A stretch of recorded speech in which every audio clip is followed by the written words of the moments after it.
Examination Measures for Prevention of Unfair Means and Recruitment Bill 22। सभापति महोदय, लाखों परीक्षार्थी इस आशा में आते हैं कि उनकी परीक्षा बिल्कुल निष्पक्ष हो और हर बार पेपर लीक होकर उनकी आशाओं पर पानी फिर जाता है।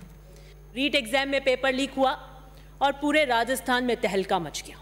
उससे जुड़े हर सवाल और चिंता बिल्कुल वाजिब है कि आखिर कैसा होगा हमारा भविष्य, और लेकिन हमें सोचना पड़ेगा कि इस स्थिति के लिए कौन जिम्मेदार है। नैतिकताएं हैं, शिक्षा की व्यवस्था है, सरकारें हैं, कौन जिम्मेदार है। पुराने समय में भी शायद नकल होती होगी, लेकिन इस तरह नहीं होती जिस तरह आज की स्थिति जितनी चिंताजनक और भयावह है। इसलिए इसको रोकने के लिए एक सख्त प्रावधान लाना चाहिए था ताकि उसका एक भय हो, और वही लाने का काम हमारी सरकार ने किया है। मार्च का सीज़न आता है या ऐसी कॉम्पिटिटिव परीक्षाओं का जब समय आता है तो अपनी अपनी चिंताएं होती हैं।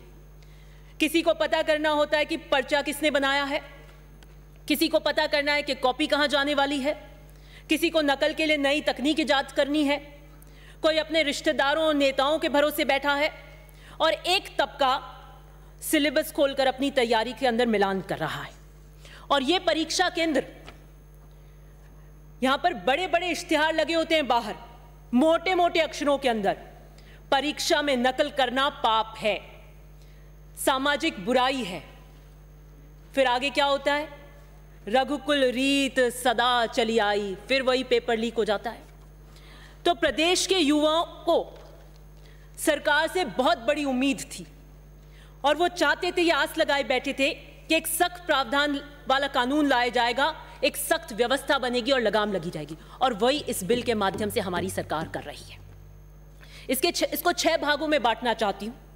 पहला, अनुचित साधनों के उपयोग पर रोक का प्रावधान।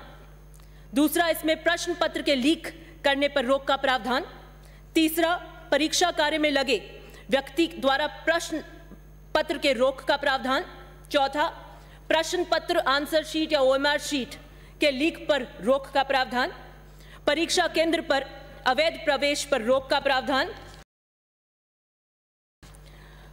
प्रबंध तंत्र द्वारा किए जाने वाले अपराध पर नियंत्रण का प्रावधान।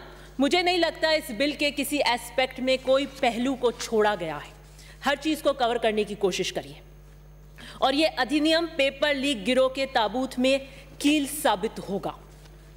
इसने सब, जैसे जितने भी रिलेटेड क्राइम्स हैं, मैनेजमेंट द्वारा, स्वयं अभ्यर्थी द्वारा, किसी अन्य व्यक्ति द्वारा, इस पेपर लीक के अंदर इन सबको कवर किया है। हाल ही में जिस तरह ये बार बार आज 3 घंटे की मैंने सुनी डिबेट के अंदर, इनके प्रावधानों और सेक्शन की चर्चा कम, एक लाइन बोलकर और रीट के अपने पॉलिटिकल राजनीतिक एजेंडा को साधने की भाजपा ने कोशिश करी। कुछ सरकारी अधिकारी, कर्मचारी उसमें शामिल पाए गए और निश्चित रूप से व्यवस्था पर प्रश्न चिन्ह लगा, लेकिन यह बिल उन प्रश्न चिन्हों पर लगाम लगाने का काम करेगा। दूसरा भाग, पेपर लीक में मेरे को लगता है इस ताबूत के अंदर अंतिम कील ठोकी गई है। अलग अलग अपराधों के लिए अलग अलग सजा के प्रावधान किए हैं। जैसे पहले के अंदर आप बता रहे थे 3 वर्ष और ये, लेकिन ऐसे सामाजिक तत्वों को कठोर से कठोर सजा मिले और पेपर लीक वाले जो संगठन है उनकी कमर तोड़ी जा सके, उसके लिए कितने कठिन प्रावधान इसके अंदर किए गए हैं। अब तुम करवाना पेपर लीक, अब करना पेपर की फोटोकॉपी, अब भिजवाना व्हाट्सएप पर अभ्यर्थियों को या परीक्षा करवाने वालों को 5 साल से 10 साल की सजा का प्रावधान इसके अंदर किया है। उनकी कमर निश्चित रूप से टूटेगी। अगर इसके अंदर परीक्षार्थियों को दोषी पाया जाता है तो हम उसे 2 साल के लिए सार्वजनिक परीक्षा से रोका है हमने। मुझे लगता है यहाँ पर मैं एक सजेशन देना चाहूँगी कि हमें ऐसे स्टूडेंट्स को लाइफ टाइम के लिए डिबार करना चाहिए।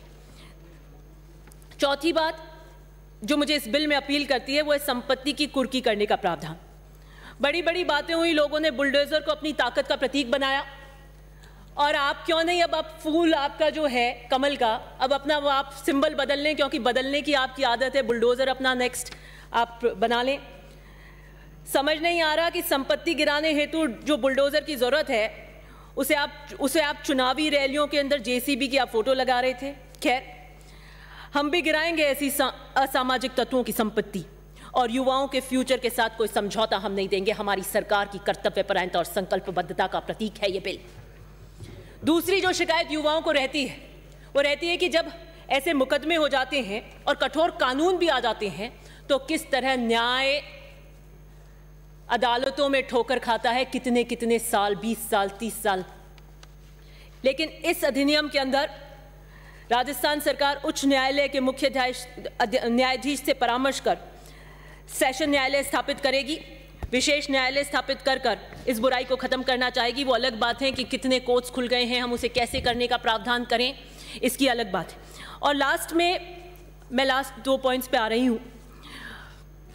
नरेंद्र मोदी जी ने 2017 में यूपी चुनाव में परीक्षा केंद्रों की बिक्री और नकल के व्यापार के ऊपर प्रश्न चिन्ह लगाया था।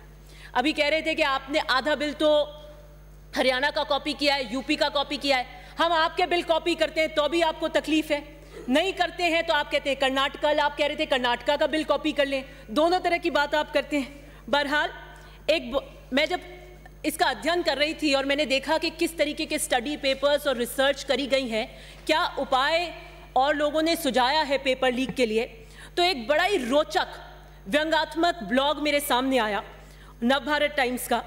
वो 6-7 साल, ये जो बिल मेरे ख्याल से हिंदुस्तान में सब जगह आए उससे पहले लिखा गया होगा। परीक्षा में नकल रोकने के धांसू उपाय, उसके कुछ 2 चीज मैं पढ़ना चाहूंगी और ये उपाय मैं विशेषकर राठौर साहब आपके लिए लेकर आई अध्ययन कर। ये कहते हैं कि अक्सर हम चाहते हैं कि ऐसा प्रश्न पत्र बनाया जाए जिसको आम स्टूडेंट भी नहीं कर पाए, सिर्फ जो मेहनती स्टूडेंट है वही उसको सॉल्व कर पाए। लेकिन ऐसा प्रश्न पत्र कभी बना ही नहीं, अमल ही नहीं हुआ।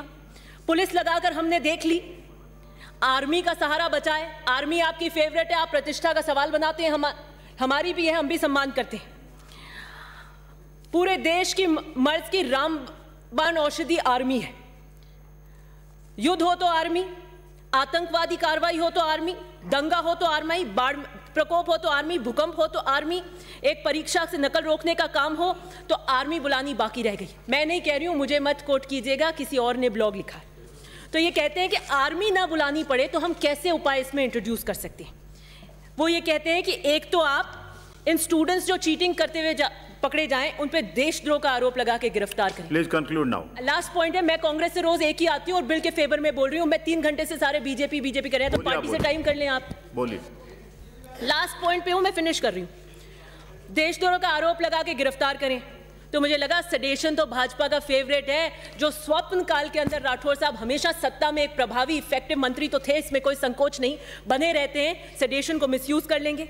दूसरा, इन्होंने कहा कि डेंस हो जाते हैं इतने ज्यादा ये सेंटर्स, तो घोड़े की आंख की जैसे आप लगाते हैं उस तरीके से करने। ये मुझे लगता है आपको पसंद आएगा। परीक्षा काल के दौरान संसद और विधानसभा आदि के सत्र आयोजित करे जाएं। प्रभावशाली राजनीतिक नेता अगर इसमें व्यस्त रहेंगे तो परीक्षा के दौरान राजनीतिक हस्तक्षेप की आशंका नहीं होगी। आपका क्या विचार है? लेकिन जो विशेष रूप से राठौर साहब मैं लेकर आई, क्योंकि हर सदन में मैंने सुना कि आप पशु प्रेमी हैं और मुझे लगा कि इस सदन में आपसे ज्यादा पशु प्रेमी कोई नहीं हो सकता। तो ये कहते हैं, मुझे लगता है ये व्यक्ति जब लिखा तो इसने सोचा ये पूरी व्यवस्थाओं से हार गया और ये इसने सोचा कि चाहे हम कुछ भी कर लें हिंदुस्तान के अंदर ये पेपर लीक नहीं हो सकता, तो उसने ये व्यंग्यात्मक बात लिखी। परीक्षा के दौरान, गौर से सुनिएगा राठौर साहब, परीक्षा के दौरान विद्यालय परिसर में बाहर के शरारती तत्व न आ पाएं, इसके लिए उन्हें डराने के लिए वहां काले नाग छोड़े जाएं। कुशल सपेरों की मदद से यह काम करा जाए और अन्य पशु को इसमें जोड़ा जाए, जैसे शेर भालू की मदद, जो सर्कस में आजकल काम न पाने के कारण बेरोजगार हो रहे हैं। और फिर आगे से परिसर का दरवाजा बंद कर दिया जाए। लेकिन आशा है कि एनिमल राइट्स वालों को कोई आपत्ति नहीं हुई। तो मैंने कहा धन्य हो, इसमें वैशाख नंदन गधे का नाम नहीं लिखा, क्योंकि एनिमल राइट्स को तो आपत्ति हो नहीं हो, राठौर साहब को जरूर आपत्ति हो जाती इसके अंदर। लेकिन मैं एक और कहना चाहती हूँ, अगली बार जब आप गधे की इतनी चिंता व्यक्त करें तो उसकी शान में गुस्ताखी ना करें, उसको बड़ा नाम अदब से ले, वैशाख नंदन, शंखकरण, शीतलवाहन, चक्रीवान, तो उसको गधे को भी लगेगा कि हमारी सदन में पैरवी बड़ी बहुत अदब से करी जा रही है। लास्ट में 4 पंक्तियों के साथ मैं इस बिल के लिए बोलना चाहती हूँ, उन संगठन और गिरोह के लिए कहना चाहती हूँ, पेपर लीक करने वालों, तुम युवा सपनों के हत्यारे हो। पेपर लीक करने वालों, तुम युवा सपनों के हत्यारे हो। सुनिए प्लीज, सुनिए, बोलिए। आपके भगवाकरण के शर्ट के एजेंडे को हम नहीं आने देंगे, चिंता मत करिए। कितने टर्म बाद आए आप? बीच में कहां गए? आप बोलिए, बोलिए प्लीज। पेपर लीक करने वालों, तुम युवा सपने के हत्यारे हो। पीढ़ियां बर्बाद करके तुम नकलचियों के दुलारे हो। कानून तो हम बना देंगे, लंका भी तुम्हारी जला देंगे। थोड़ी शर्म करो, बुलडोजर हम भी चला देंगे आप पर। श्री बलजीत यादव।